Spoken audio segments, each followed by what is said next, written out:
Fala, querido aluno, futuro policial, futuro advogado, tá? Futuro servidor público, agente público, né? Nós retornaremos à nossa aula de Direito Constitucional para tratar agora do termo de direitos individuais, falar do princípio da igualdade, do princípio da isonomia, tá? Existem duas igualdades que a Constituição trata. Ora, igualdade formal, ora, igualdade material. A igualdade formal, presta atenção e grava isso, porque isso pode te ajudar numa redação, isso pode te ajudar numa prova. A igualdade formal é aquela igualdade perante a lei. Olha só, igualdade formal, igualdade perante a lei. Então, Marcos, igualdade formal é aquela perante a lei? Sim, formal, vou tentar escrever aqui. Formal é aquela igualdade da lei. Marcos, como assim da lei? Olha só, homens e mulheres são... Vou pegar o inciso primeiro do artigo 5º. Homens e mulheres são... Homens e mulheres são iguais perante a lei, certo? Homens e mulheres são iguais perante a lei. Essa é uma igualdade formal ou igualdade material? É uma igualdade formal, é a igualdade na lei. Mas existe uma diferença entre homem e mulher? Claro que existe, claro, e aí a gente vai tratar da igualdade material. Mas a igualdade formal é aquela que é idêntico para homem e para mulher. Exemplo, se eu venho ali e mato o meu cameraman lá, meu irmão, eu vou lá e assassino ele. Imagina que eu sou um homem aqui e assassinei ele. Por motivo fútil, torpe, irrelevante, e eu utilizei do meio cruel para matá-lo. Coloquei um veneno ali na água e falei, ô meu irmão, toma aqui, isso aqui é uma água maravilhosa, ele vai te curar. E eu dou esse veneno para ele. Beleza, matei ele, crime de homicídio. Tá? Homicídio qualificado.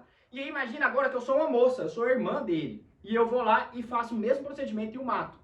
Tem diferença nessa igualdade? Não. Homem e mulher é igualdade perante a lei. Só que essa igualdade, ela pode ser consubstanciada ainda em igualdade material. É aquela igualdade de Rui Barbosa, tá? Do nosso famoso jurista Rui Barbosa. Tratar os iguais de maneira igual e os desiguais na medida das suas desigualdades para que se igualem.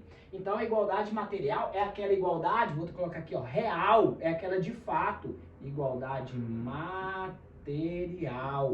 Marcos, igualdade material é igual a real, é igual ao fato.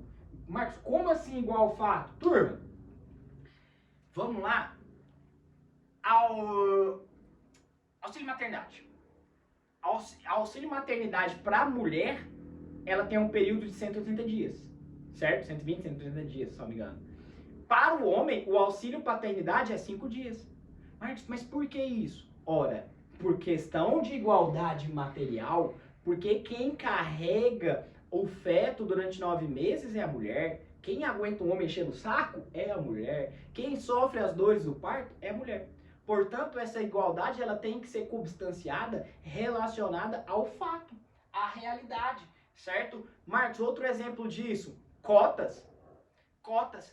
Marcos, cotas sociais, por exemplo, aquele camarada, aquele aluno que estudou no colégio público e aquele, por exemplo, tem um colégio aqui em Goiânia, fazer propaganda, lá no WR, no Maple Beer, por exemplo, tem como comparar um ensino desse com um colégio municipal, ensino público? Não tem como. Há uma desproporcionalidade em razão disso, certo? Então, por isso que nós vemos essa igualdade. O objetivo, tá, da igualdade formal é a imposição de tratamento o quê? Igual para todos da mesma categoria, de mesma forma. Já a igualdade material é o objetivo de reduzir as desigualdades fáticas por meio de concessão, direitos e vantagens, políticas públicas. Tranquilo? É o exemplo de cotas aqui. A igualdade na lei é observada pelo legislador na edição de normas. Quando o legislador vai criar uma tipificação penal, ele sempre vai buscar aquela igualdade formal. A igualdade perante a lei. Olha, perceba que a igualdade na lei e a igualdade perante a lei é observadas pelos intérpretes, pelos aplicadores do direito. O princípio da igualdade não veda o tratamento discriminatório, apenas quando há razoabilidade para discriminação na medida do razoável. Então ele sempre vai ponderar, vai utilizar-se do princípio da ponderação, pelo princípio da proporcionalidade e da razoabilidade. Observação: Não pode o Poder Judiciário, que não tem função legislativa, a gente já estudou sobre funções, né, dada a tripartição dos poderes, quem tem poder de legislar, de criar leis, é o Poder Legislativo.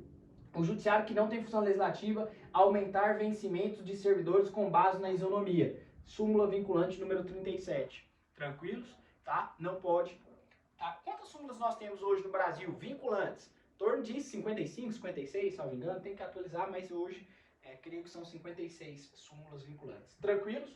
Tá? Ficou claro essa explicação sobre igualdade? Eu espero que sim. Vou apagar aqui, né, na minha TV, para que vocês compreendam. Então, igualdade formal, igualdade material. Formal é aquela igualdade o quê? Na lei, certo? E a igualdade material é aquela perante a lei, que está substanciada aos fatos.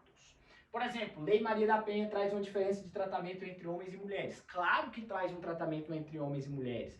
Quem que é mais vulnerável na questão, mas as mulheres estão empoderadas? Eu estou falando de questão histórica, eu estou falando de questão de vulnerabilidade, eu estou falando de números e de dados. A mulher, por mais que hoje ela é uma guerreira, sempre foi, mas hoje ela está mais guerreira, ela está na condição de imposição, eu acho isso totalmente válido, tá? A mulher, ela tem que ter essa proteção jurídica, essa proteção estatal, tá? Haja vista de quantidade de fatos já ocorridos, né? A própria Lei Maria da Penha, ela foi criada justamente para a proteção da vítima mulher, né? Mas foi considerada constitucional pelo STF. Essa diferenciação, ela é razoável. A própria Constituição faz diferenciações como o caso de aposentadoria de mulheres, que é mais cedo do que os homens. Hoje, os militares aposentam com 35 anos, as mulheres com 30, certo? Então, há essa diferença, tá? A igualdade material consiste em concretizar suas dimensões de justiça.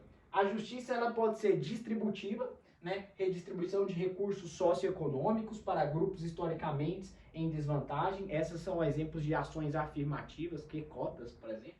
E justiça de reconhecimento de identidades. Grupos cujo fator de identidade leva à vulnerabilidade. Respeitar as pessoas nas suas diferenças decorre do pluralismo político. Lembra lá do artigo 1º, inciso 5º da Constituição? Pluralismo político, eu falei para vocês que é a diversidade de opiniões, de ideias e de pensamento. Um dos princípios mais escabouços da nossa Constituição, certo? O fundamento está aqui, tá? É a constitucionalidade da Lei Maria da Penha, direito ao transgênero de alterar o nome, o sexo, o registro civil. Então, se eu me sinto uma mulher, se eu tenho condições de me sentir psíquicas formadas para isso, eu posso ir lá e alterar o meu nome, tranquilo. Eu me sinto como mulher, eu sou uma pessoa trans, eu posso, né, enquadrar hoje na Lei Maria da Penha, tranquilos? Independente de cirurgia ou tratamento, foi o que a ação direta de inconstitucionalidade, né? Ato de homofobia e transfobia foi considerado crime de racismo, né? Que eu falei para vocês aí que o STF fez por meio do ativismo judicial, uns concordam, outros não. Para o STF, a ação direta de omissão, né, de número 26, reconheceu a união homoafetiva como entidade familiar. Eu falei que os direitos e garantias fundamentais, eles são frutos de revolução e têm que ser resguardados, têm que ser protegidos. O Brasil tem inúmeras... Marcos, mas eu não concordo. Não é questão de você concordar ou não, são questões fáticas. O Brasil hoje, ele é campeão de homofobia. É campeão de causas assim. Como nós não temos uma lei que pune, que trata a respeito desse tema, o STF teve que vir por meio do ativismo judicial e legislar a respeito desse tema. Tranquilos? É importante tema. Nós temos que cobrar dos nossos parlamentares para que tipifique uma conduta, que crie uma lei e que rigorosamente trata a respeito desse tema. E também, obviamente, nos conscientizar de que nós vivemos numa pluralidade de pessoas, numa pluralidade de ideias e cada um pensa de uma forma diferente. E esse é o famoso teor da democracia, de respeitar as suas diferenças e assim convivê-las com elas. Tranquilos? Tá? Então, continuando aqui, constitui objetivos fundamentais da República Federativa do Brasil. Aí nós temos erradicar a pobreza, marginalização e reduzir as desigualdades sociais regionais, tá? Isso é exemplo de igualdade material, certo? Ainda, as presidiárias são asseguradas condições para que possam permanecer com seus filhos durante o período de amamentação de 6 meses. Olha a diferença aí, olha a igualdade novamente material sendo trazida.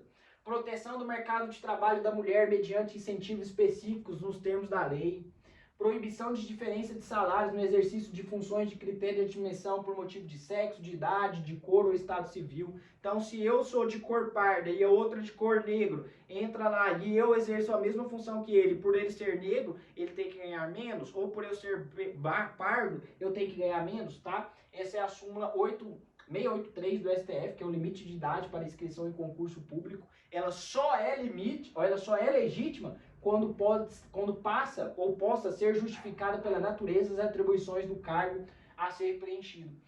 Quando eu estava trabalhando com um parlamentar na Assembleia Legislativa de Goiás, eu fiz um projeto de lei encaminhado para a governadoria do estado aqui de Goiás, para que alterasse o limite de idade para ingresso dos corpos de bombeiros militares da Polícia Militar, passando para 35 anos, tirando a idade ali superior de 30 e alterando para 35 anos.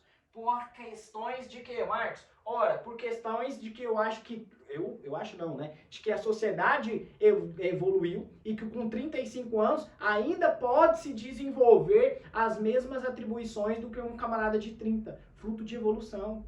Altura, também fiz um projeto de lei de altura. Ora, estão vendo minha estatura aqui, né? Mediana de 1,76 m. Ó, quem dera eu com meus 1,65 m, tá? Queria eu, mas eu baseei e fundamentei justamente por isso, por não atrapalhar o exercício do cargo. Deu vício de iniciativa parlamentar, a governadoria recusou o projeto, mas isso não é o caso. O STF já entendeu que cargos de natureza intelectual não podem ter discriminação por idade, tá? Exemplo, magistratura, um cargo de juiz não pode, o cara tem que ter um concurso de 55 anos, não pode ser juiz. Caráter intelectual, o que vai afetar? Se ele passou na prova, na primeira fase, segunda, terceira fase lá, apto, meu amigo. Tranquilos? Da mesma forma, a Polícia Rodoviária Federal. Não tem questão de altura, não tem questão de idade, tá? Passou em todos os testes físicos, intelectuais e médicos, meu amigo, está apto. Eu concordo dessa forma, mas há quem discorda, e isso é uma questão para outra hora, certo? Proibição de qualquer discriminação no tocante a salário a critério de admissão do trabalhador portador de deficiência. Então, o portador deficiente, ele também não pode ter seu salário reduzido. Isso aqui está lá no artigo 7º, tá? No que tange aos direitos sociais. O artigo 12, parágrafo 2º, a lei não poderá estabelecer distinção entre brasileiros natos e naturalizados. A gente vai estudar isso, o que é brasileiro nato e naturalizado. Salvo os casos previstos nessa Constituição. Existem casos, Marcos, em que há diferença entre brasileiro nato e naturalizado? Claro! A gente vai estudar lá o artigo 222, né, que vai falar da propriedade de radiodifusão. Nós temos os casos de extradição, tá? E assim, os casos dos cargos previstos, né, para brasileiro nato. Só a Constituição pode fazer essa diferença. O artigo 203, né, que tange a assistência social, será prestado a quem dela necessitar, independente de contribuição à Seguridade Social, e tem por objetivos proteção familiar, maternidade, infância, adolescência, velhice, o amparo às crianças, adolescentes e carentes, a promoção de integração ao mercado de trabalho, habilitação e reabilitação de pessoas portadoras de deficiência e a promoção de sua integração à vida comunitária, a garantia de um salário mínimo de benefício mensal à pessoa portadora de deficiência e ao idoso que comprove possuir meios de prover a própria manutenção e de detê-la provida à sua família, e conforme a lei dispuser. Tudo isso são exemplos de igualdade, turma, de isonomia, tá? Agora, as ações afirmativas, ou seja, a política social de redução de desigualdade fática, também chamadas de discriminações positivas ou reversas, são medidas de compensação, buscando concretizar, menos em parte, uma igualdade de oportunidades com os demais indivíduos que não sofreram as mesmas restrições. As ações afirmativas são transitórias. É o exemplo de cotas aos negros aqui. Não concordo com cota racial. Não é questão de você concordar ou discordar, meu amigo. É questão histórica. Mas o negro ele tem a mesma capacidade intelectual que eu. Eu concordo que tenha. Eu concordo que ele tenha também. Mas por questões passado, de uma dívida do passado que nós temos, eu acho que nós temos sim que ter cotas raciais, tá? E é um assunto para outra hora. O sistema de cotas de universidades públicas com base no critério étnico-racial é constitucional. No entanto, as políticas de ações afirmativas baseadas no critério racial têm natureza transitória. né? É a ação de preceito fundamental julgado de número 186, ministro relator Ricardo Lewandowski, julgado em 25 de março de 2012, informativo de número 663. Tranquilos? É constitucional a lei também de número 2.990, 2014, que reserva 20% das vagas oferecidas nos concursos públicos e provimentos efetivos de empregos públicos na administração pública direta e indireta. Federal é legítima utilização, além de autodeclaração em critérios subsidiários de heteroidentificação, desde que respeitar a dignidade da pessoa humana, garantidos o contraditório e ampla defesa. E heteroidentificação é utilizada por outros critérios para a identificação do candidato às cotas raciais no intuito de evitar fraudes. Então, olha só, nós temos leis infraconstitucionais, né, que baseadas pelo princípio da igualdade, princípio da isonomia, buscam assegurar ao candidato por uma cor, né, vai ser mais específico de cor negro aqui, né, de cor negra, certo? 20% em concursos públicos, né, de cargos efetivos, tanto da administração pública direta quanto indireta. Tranquilos? Falamos aqui do princípio da igualdade, nós encerramos esse aspecto do princípio da igualdade e aí nós vamos passar agora para o princípio da legalidade, tratar os incisos importantes. Espero que tenha ficado claro, se não, está cansado, levanta, lava o rosto e a gente vai dar continuidade. Olha só, legalidade. O que é esse princípio da legalidade? Ele surge no Estado de Direito, opondo-se a toda e qualquer forma de autoritarismo e antidemocrático. O princípio da legalidade, a gente vai perceber que existem duas vertentes. Legalidade em sentido estrito, a legalidade em sentido mais amplo. É a limitação de poder do Estado. O princípio da legalidade é, o Estado ele não pode sair fazendo tudo. Ele vai fazer aquilo que está de acordo com o ordenamento jurídico. A legalidade para o particular é, posso fazer tudo, desde que a lei não me proíba. E a legalidade para o agente público, para o servidor público é, eu só faço o que a lei determina, eu só faço o que a lei manda, certo? O Estado de Direito. Uma lei penal nova, em regra, é prospectiva, só produz efeitos doravante. Entretanto, caso mais benéfica, poderá alcançar todos os efeitos passados. Aí é lá que nós vamos estudar no direito penal, né? O princípio da irretroatividade de lei mais benéfica, o princípio da ultratividade, enfim. Legalidade para o particular, ou seja, autonomia da vontade. O particular pode fazer tudo. O agente público só faz o que a lei determina. Legalidade para a administração pública, lá no artigo 37, a partir do inciso 1º, né? Vinculação, legalidade estrita. Ninguém será obrigado a fazer ou deixar de fazer alguma coisa, senão em virtude de lei, tá? É o artigo 5º, inciso 2. Ó, primeiro inciso, homens e mulheres são iguais em direitos e obrigações, um termo dessa Constituição. Esquecendo já os incisos de cor, né? Inciso 2º, do artigo 5º, ninguém será obrigado a fazer ou deixar de fazer alguma coisa, senão em virtude de lei. Isso aqui é princípio da legalidade.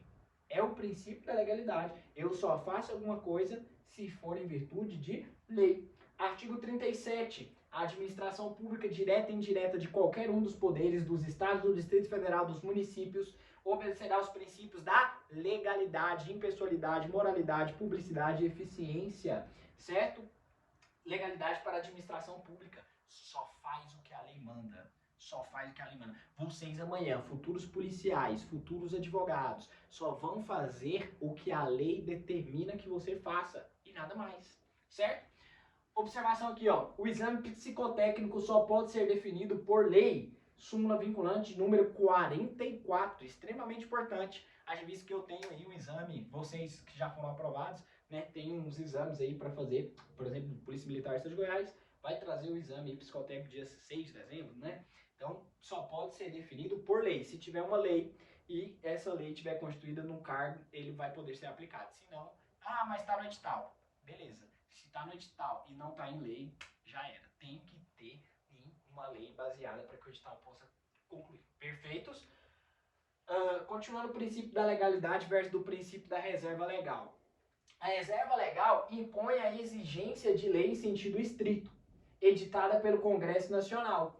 Pode ser simples quando a lei não especifica conteúdo ou qualificada quando exige regulamentação de matéria por lei e não há limitação do assunto a ser tratado. Lembra que para que haja uma lei incriminadora, ela tem que passar pelo princípio da reserva legal e o princípio da taxatividade? certo? É exatamente isso. Exemplo de reserva legal simples é o artigo 5º inciso 34. Não há crime sem lei anterior que defina, nem pena sem prévia combinação legal. O princípio da legalidade junto com o princípio da reserva legal. E esse aqui também está esculpido lá no nosso artigo 1º do Código Penal, certo? Exemplo de reserva legal qualificada no artigo 5º inciso 12. É inviolável o sigilo da correspondência e das comunicações telegráficas e telefônicas, salvo no último caso. Qual o último caso? Comunicações telefônicas. Por ordem judicial, nas hipóteses e na forma que a lei estabelecer para fins de investigação criminal ou investigação ou processual penal. Certo? Instrução processual penal. Princípio da reserva legal. Princípio da reserva legal totalmente esculpido aqui. Então perceba que a gente está fazendo esse estudo sistematizado, baseando de princípios em princípios. Certo? E os direitos de liberdade aqui, nós vamos ver que o direito de liberdade vai constituir liberdade do pensamento, crença de cultos, liberdade de atividade intelectual, artística e científica, liberdade de informação, liberdade de profissão, locomoção, reunião e de associação. Tudo isso aqui nós vamos tratar sobre liberdade. Tranquilos? E os seus incisos, e a gente vai falar pausadamente, pontuadamente, cada um dessas liberdades. Tranquilo? Eu te vejo aqui no próximo bloco para darmos continuidade aos direitos e garantias fundamentais. Um forte abraço, até logo!